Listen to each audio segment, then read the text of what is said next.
Hey everybody, Mark Herman, aka LA Bengals fan on most of the major platforms, and we have a full house today. We're joined by Devin and Jake Circus of the Jake Circus podcast. We've got Heath Goldman and Riley Goldman, and this is the Week 18 Jungle Talk recap. And I Who know dey? who day. So listen, we go out on a winning note.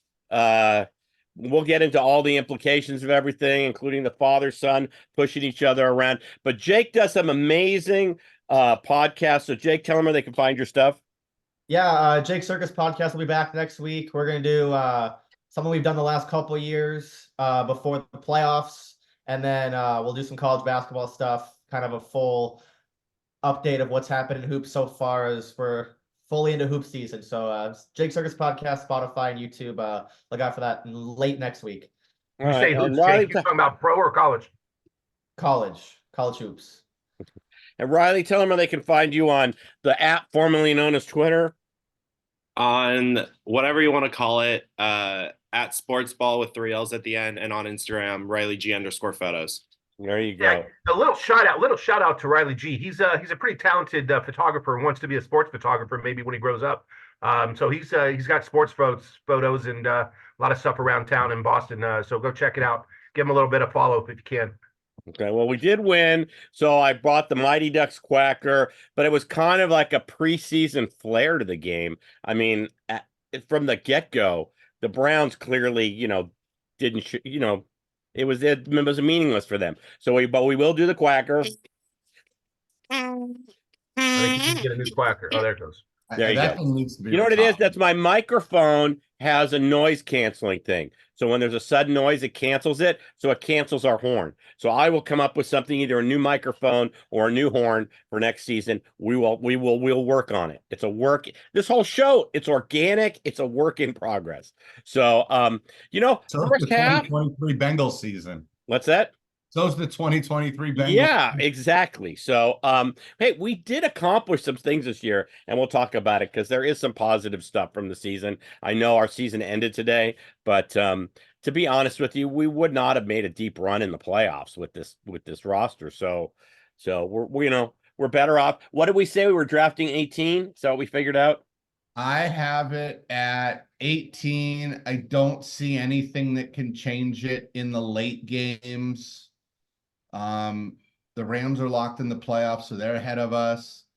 Yeah, I don't see it. Any of the 8-8 teams that win would still be behind us. So yeah, I see us locked in at 18. Had we lost today, it would have been around 14, 15, 16. So Cost us a few spots. Win cost us a couple spots. We say that now until somebody we wanted gets drafted 16. But you know what? If you don't mind me jumping in, Mark, No. You want to draft as low as possible, but with that comes a cost. Going 9-8, with finishing with a 500 record, it doesn't mean anything, but it's kind of cool. We don't go 0-6. We don't have to listen to freaking Cleveland fans. End the season on the right way. And still a last place schedule, which helps us next year. It's not fun to have, but it will be fun when we hit July and August and September. And, season's over. Hey, and let's not lose sight of the fact that for the first time in 85 years, a division finished entirely above 500. Yeah, that's crazy.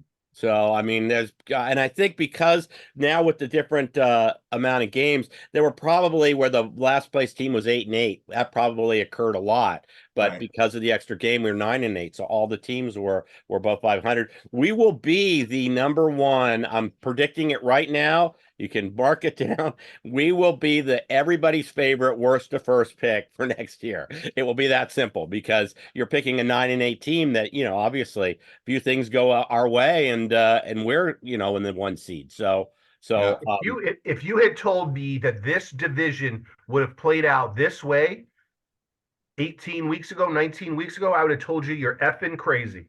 Yeah. Mark, to your point on worst to first, Jake and I were talking about this earlier. We saw some crazy stats on Twitter.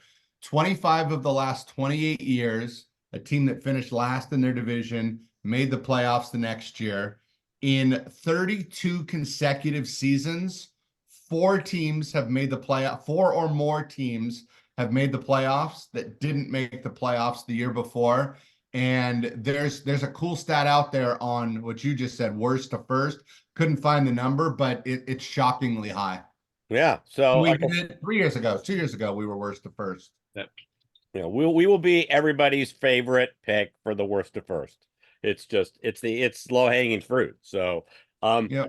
this game in itself, I mean, the only negative thing I could think about in the first half was Tyler Boyd dropping that ball. I mean, Jake Browning, it's a shame because he's had some great touch. I do think that's the last time, it's the last game for Tyler Boyd, but it was a shame because Jake Browning, really, we had a free play and he located the right play and we would have had the ball around midfield. Because of that, we probably settled for a field goal on that drive instead of a touchdown. So, but that's really the only negative in terms of the first half. I mean, Mixon was just plowing through them. It was fun to watch. It was really fun to watch. It was fun to watch. It's just you got to take it with a grain of salt. It's hard to get excited about when you're playing a team that basically left it in the locker room and it didn't come out to play. I'll tell you, there's a couple things I marked down that I enjoyed seeing. I know Devin's been a big fan of Yoshi since day one. That shoulder throw early in the first quarter from Browning to Yoshi on that left sideline was a really nice pass, and he made a really nice play to come back and get that. I identified that one right away, and then I also loved seeing that throw to Irwin down the middle where he put it over the linebackers' heads. I mean, I know we were ready to throw this kid to the Wolves a couple weeks ago or a couple months ago even. But he made some really nice throws that really just sets us up next year to really be insecure in that backup spot. Yeah, and if I can expand. Oh, go ahead. It's the most positive thing to come out of the season. The most positive thing to come out of is Browning. We don't have to deal with the backup quarterback position next year, and we can feel good about who we have there, which I haven't been able to say for a long time. So he is an a complete control. There's weird terms. I know the baseball terms. I don't know the football terms, but we're in complete control of his contract. If we want him, we got him. It's not going to be expensive. And to Heath's point, Jake and I were talking about it while watching the game. I'm excited about Charlie Jones. I don't know if he can stay healthy enough to play a 17-game season, but it'll be fun to see. The comment that I made is he really could be. Now, look, John Ross was way too high of a draft pick, but he really could be what we wanted John Ross to be, as just like a deep threat weapon. Never going to get 8 receptions in a game, but every 4 games, you're going to get him on a 75-yard bomb. And there's games where he's going to go 3 for 27, but there's games where he's going to go 3 for 120 as like a number 4. I love Yoshi as a number 2, his size, his control, his body control, his hands. He's obviously a smart football player. Kid went to Princeton. I love him as a 3. It's just a matter of who our number 2 is next year, and we've got all spring and summer to talk about it. Deb, I'm not sure I agree with you on Charlie Jones. I see that guy playing in Tyler Boyd's spot and being able to take those across the middles and those slants and then break it wide long time. I think he's a 2 or 3 slot on this team next year. I think that's what the plan is for him. Like, I think that they drafted him early for him to return punts and for him to take over for Tyler Boyd. That's kind of what I've imagined the thought process was behind that pick. The only concern is, I mean, look, if he could turn into a Wes Welker type. I was just about to say that. Yeah, I mean, he's really small. He's really fast. And if he can stay healthy, then you guys could absolutely be right. And the sky could be the limit. But 2 or 3 different injuries this year? He went on IR once or twice, or started the season banged up and then went on IR. Right. So look, I hope I'm wrong and you guys are right. That'd be great. Yeah. But I'll tell you what else. We also talked about it, earlier in the season, and Devin, I think, was absolutely correct in calling for it. He usually is. I've been hearing that for 30 years. Chase Brown is a stud. I don't know if he's a number 1 just because of his size, but I love seeing him on a 1-2 punch with Mixon right now. Yeah, I gotta tell you, Mixon showed some speed. I think Mixon's still got a few years left in the tank. Well, you also got to think about. So I got 2 quick ones on that, if I may. One, Mixon's contract allows for him to come back next year. It's pretty much, give or take, the same contract next year as this year. It's not a lot of guaranteed. It's not a lot of flat out money.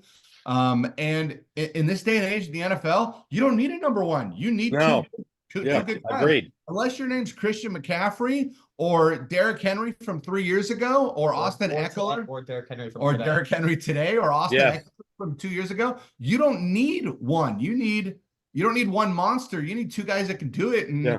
I totally think we have it Well, for next year. Another Yeah. thing, Mixon is like we were talking about it earlier. Quietly, finished with 10 or 11.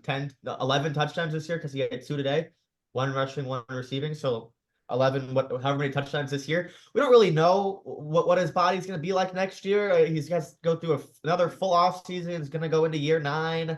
I would assume that they're going to draft at least one more running back because Travion Williams, never really panned out. So they're going to draft another back, and we'll kind of see what Mixon is this season. He got 243 carries this year compared to 33 for Chase Brown. So I assume that's going to balance out next year, and they'll at least try to split initially.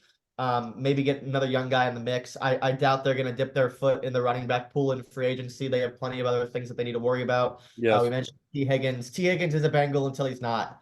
And I think that the mindset has to be that you have a player like T. Higgins who, if he hits the open market, there's not a single team in the National Football League that's not going to offer him something, that's not going to try to go after him if there's a need and if there's interest. You do everything in your power to keep him. And the Bengals don't use the franchise tag ever. They did they do it with Jesse? Jake, they did it twice with Jesse. Yeah. They did it well No, not once twice with with No, Jesse, once. They didn't do it twice. once with before- AJ. So they did Once it with AJ. They've used it twice in the last 4 years, which is a lot for them. Because I think they went like 11 straight years without using it. So I think that has to be the plan. I've seen people talk about trading T. Higgins and using a first rounder on a receiver. I think the first round pick has to be defense. I think you have to go defense there. What if you get the extra first rounder But for T? how do you know they're going to get a first rounder for T. Higgins? Yeah, I don't know if they get a You're first. gonna- No, you're gonna tag him. So keep him. If he's under contract, he plays. I know. That- I know. All right, well, you threw out a lot of stuff. Number to So talk let me about. jump in here. You threw out a lot of stuff. Number one, Mixon. I'm really excited with the Mixon Chase Brown 1-2 punch. Mixon definitely has tread left on the tires. He ran with purpose this year, and he has shown that he's willing to do team-friendly deals. He's 2 contracts in. So this guy wants to be part of this team. I think we have Mixon and Chase, and there will be a better balance on the split next year. It'll be a true 1-2 punch. And with Higgins, I think if we can't work something out, because we do have cap space and we do have to pay Chase, but I think if not, we just franchise tag Higgins. It's that simple. I mean, Get another year out of him. one thing we haven't really talked that much about this year is Trent Irwin's spot on this team. I mean, he's a restricted free agent coming up this year, so we do have the control of whether we keep him or not. I think we should. I don't think we have to sign him to that big of a contract. He was under $2 million this year. Honestly, we could probably raise that to 2.5 or 3 with what he did this year. But I think we keep him as a 4, even maybe a 3, depending on how injuries work with next year and whether we keep T or not. But I mean, he's big dude, good hands, seems to always be in the right spot. So I think we keep him around because he's a pretty cheap option. Yeah. Yeah, I think Boyd's gone. Boyd's 100%. Irwin restricted probably will come back. Higgins will come back, I think. Here's an interesting question for you guys. Curious your thoughts, especially Jake. What about the right tackle? Yeah, I mean, we talked about it mid-season about the possibility of maybe franchising Jonah. Like, I still think that he played fine. That's a position that if Jonah's not there, that they're going to have to seriously address. So they have not drafted well on the offensive line. Like, they're top 5 in offensive line cap, like in terms of cap attributed to the offensive line, because that's how bad they've done at drafting offensive linemen. And Jonah's the only one of the line that they drafted other than Cordell, right. who, by the way, is awful. Like, left guard is a need this offseason. Cordell had he faked some people last year into believing that he was solid, and he's been awful this year. And then, right tackle, super interesting. I don't know if they give out a big time contract to another tackle. Brown was fine. Like, he'll be back, obviously. I think center's a need, but I think you have to draft a left guard. and then you have to draft a pass rusher. And if they can work something out with Jonah, look, if my answer is simply this: if Jonah is going to warrant left tackle money, he's going to leave.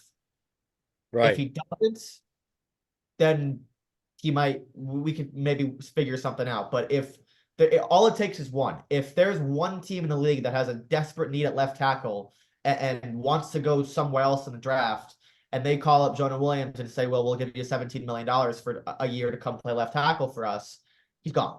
Gone. Off the top of your head, the difference between left tackle and right tackle money?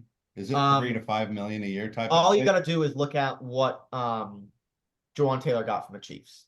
He got an absurd contract to play left tackle for them, and he's not worth that. Right. Right tackle. Wait, isn't he Conklin? right? I think Conklin got 4 for 63 in 2020 for right tackle for Cleveland. I can't think of any other big time right tackle contracts. Huh. But yeah, left tackle is upwards of 20 million a year. What's 463? It's like 15, 14, 4 for 15. I'm going to tell you this team's biggest need of the offseason. Oh, it's a nose tackle. It Nope. is, but what's yours? Offensive line coach, because I will tell you that there's more talent on that offensive line than has shown this year. I'm not suggesting that they're elite, but that is got to be a place where we have got to get better for this season. Like, okay, my thing with that is, and this has been a point of mine for the last 2-3 years since they signed Kappa and Karras. Alex Kappa and Ted Karras are at best slightly above average offensive linemen in the league. And I think Bengals fans got a little excited when we signed them. They were talking like, oh, our line's going to be top 5, top 10. Signing a center who's a league average center and signing a one-time Pro Bowl right guard does not take your offensive line from worst in the league to top 10. I don't think that's at the fault of Frank Pollock. Yeah. I don't put that much blame on him either. I think the scouting has been bad. And I think at times us as a fan base have overrated those 2 signings that they made. Same thing. I hate to say it, but same thing with Orlando Brown. That was a big deal because of more so the contract that they gave him. And that was like unprecedented for the Bengals to do that. But Orlando Brown, not an elite left tackle, a good left tackle that you can definitely win with. But the personnel right now on the Bengals offensive line is not that of a top 10 unit. Right. It's unfortunate because of the contracts that they've given. I was going to say, what do you do with to the that. contracts they have? So For sure, Devin. not only have the Bengals failed to scout guys like Carmen, awful, and Volson, awful, like Trey Smith was sitting right there for them. What was the other guy that we love? The Chiefs took. Cosme Jenkins. Oh, don't even get me started on Sam Cosme. Ugh. They took No, that is Trey Smith that the Chiefs took. yeah, Trey Smith, Cosme, just a boatload of guys that they have just failed to correctly scout, but they've also made very fiscally irresponsible decisions with the offensive line. I think Bengals fans kind of took it a little too far. Yeah, I also think it's not, we fire Frank Pollock. Do we have somebody better out there? I mean, there's got to be, it's not necessarily freeing up the position. You have to be able to replace it with something that's an upgrade. Let me throw something out there and tell me what you think about this. And it's just a hunch, but by the way, I'm just let me ask a quick question, Mark. Is this our preview show for the 2024 draft? No, we're going to do. We forgot we played today. Are we done with that? We've got combine, we've got free agency. I mean, a lot of questions are going to be answered. So, if you don't subscribe, I forgot to say at the beginning, please subscribe. It's all we ask. We're going to be doing combine shows. We're going to, there'll be a show going up every 2 to 3 weeks in the off season. We'll definitely do a free agency preview, free agency recap, draft preview, draft recap. So subscribe, hit the bell, make sure you get the alerts when we do this. This is a show by fans, for fans. We only ask you to support the channel. Let me throw something out there. When Chase talked about wanting his money next year, in the same breath, he said it would be really nice to see if we could keep Higgins. So my thinking is we have the 5th most cap space available. We can take care. We can extend Chase and we can keep Higgins if like I said, Chase is willing to take a little less or work something out structure-wise where we can make it happen. And I'm just encouraged by the fact that they're looking to try to figure out if that happens, we can tag Jonah for a year and we won't have to use the tag on Higgins. So I'm just throwing that out there as a possible scenario where we keep Jonah and we keep Higgins and we re-sign Chase. Just throwing it out Jake, there. to your point, I don't disagree with you about the nose guard comment at all, though. I was not suggesting that was not a massive need. Well, Awuzie is going to go, and even though he wasn't good, that's still 300 snaps that you're going to have to fill. DJ Reader, who knows, coming off of a quads injury, probably, curtains on that. There are not only needs on this team that showed for 17 games, but there are impact players that were impactful players for our two big runs that they're going to have to replace. And they have space to do it. There it is. So I think Reader's the biggest need. One more thing. And we'll mention it when we talk about free agency, and it's probably going to be sad when they don't do it. But they have to evolve with how they manipulate the cap. They now that Burrow, now that we know, all the questions about Burrow are answered, he didn't take a cut, whatever. I didn't really expect him to. They have to evolve to how they manipulate the cap. If they don't, they are 10 steps behind every other organization in the league. They're going to be behind the Jaguars when the Jaguars extend Trevor. They're going to be behind the Texans when the Texans extend Stroud, which they should do at the end of the year, by the way. They can't. Why not? You have to wait until. You can't extend him till year 4. He knows he's messing with us. They're in 10 steps behind Baltimore. They have to Rams, Chiefs. to how they manipulate the cap. They have to. Yep. Okay. I'm going to ask a quick question. And Riley and I were talking about this yesterday, and we said at the time, it wasn't like we was playing, Monday morning quarterback.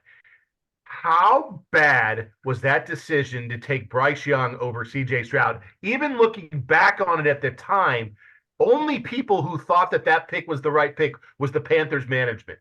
I mean, that just CJ Stroud has been. That's not true at all. That's not true. CJ Stroud tested horribly. He got the worst score ever on that one stupid test. What my understanding was, and I don't know if this is right or not, but there were about 13, 14 teams, needing a quarterback or not, but that scouted both of them and had Bryce Young higher.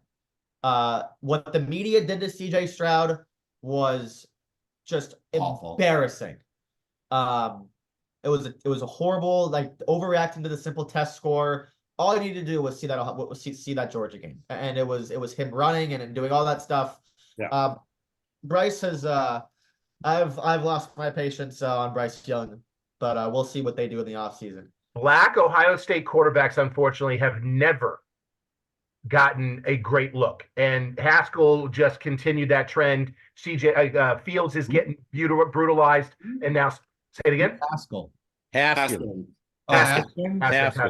I knew what he meant too. Yeah, rest in peace. Rest in peace. But yeah, it's just unfortunate that this kid has shown that he's the real deal. I'm not going to say it. I had a smart comment to make that I'm not going to make.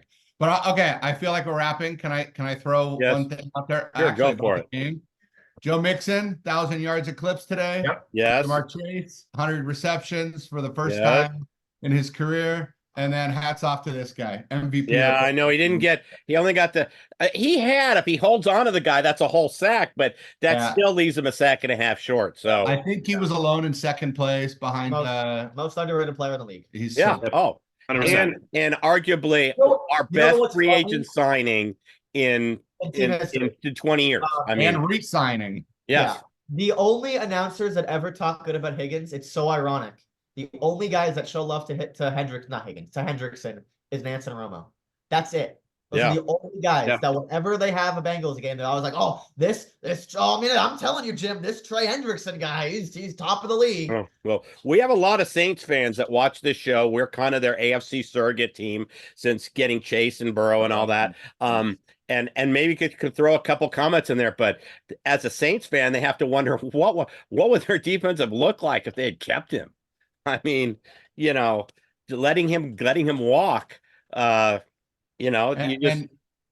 keep in mind when they re-signed him, 4 years ago, Bengals fans were up in arms that they let, what was it? Was it Dunlap that we let go? No, it was Carl Lawson. Carl Lawson go and sign Hendrickson for the same price that Lawson got with the Jets. And to take it one step further, Hendrickson was coming off of a great year, and it was inflated sacks because of whoever was that, not Lattimore, whoever was playing on the other side. Jordan and Devin. Jordan. Okay. So We don't need to go into that. I want to go watch the afternoon we don't. games. Hey, real Yeah. quick, But as we're signing off, can we say goodbye to Irv Smith? Yes, Gerb Yeah. Smith, yes. What Hello, did you like my text where it said he just needs 575 yards today to get his roster bonus? So he wasn't even active, but it'll be interesting to see where we go tight end wise. Do we continue? We haven't touched it. That has to be addressed in the offseason. Yeah. Tight end, we cannot keep doing what we're doing with tight end for the last. I agree. All right. Well, if you don't subscribe, please subscribe. It's all we ask for the show. By fans, for fans. We just ask you to support the channel. We will be doing episodes every couple weeks. Devin and I were talking about it, getting shows up at least every two. And if there's breaking news, we're on it immediately. So please subscribe, hit the bell. Jake, remind them where they can find all your podcasts, because you got a lot of stuff coming up especially with college basketball. Yeah, there might be some coordinator news. You never know. I think probably more likely Callahan would go than Lou. So we might get Lou another year. Is that good or bad? We'll see. Maybe off it maybe that they'll make a change. Who knows? Okay. Probably not. I'm going to say something about our coaching staff. They never lost the locker room. Nope. They never. No. This team played, and when we were playing for absolutely nothing today, except the 9-8 record and breaking the 85-year rule, record on all teams being over 500. They had nothing to play for. Chase wanted to be out there. Every player that had an injury concern and could have basically said, you know what, I'm going to sit this one out, they were in there. So they still have the locker room, and that's the key. So, and continuity is the other thing. I'm a big fan of keeping continuity. So, and we talked about that a lot. And we talked about that. We talked about that a lot when Burrow went down, and that was kind of where I was coming from when I kept saying, keep the locker room, keep the culture, and keep people wanting to come back and free agents wanting to come here. That win against the Jags, man, that was so important. Yeah. Really well, think about, and I want to we'll close on this because today was probably the most disappointing game for Jacksonville fans. That when we went into Jacksonville on that Monday night, they were talking that they had a track to the #1 seed, and they didn't even make the postseason. And it started with our shocking them on that Monday night national game. So that's where the downfall started. But they were all talking that they had a track to the 1 seed. Well, they did. No more. Anyways, Jake Circus Podcast, Spotify, YouTube. Next week, hoops, playoffs, fun stuff. There you go. Where are we looking at your pictures? Riley G_photos and Sportsball on Twitter. There you go. All right. Enjoy the afternoon games. Enjoy the Buffalo-Miami game tonight. We will be back in the coming weeks. Go ahead. What's that? Go ahead, Devin. Oh, he's on the Bills. He's on the Bills again. Go Bills.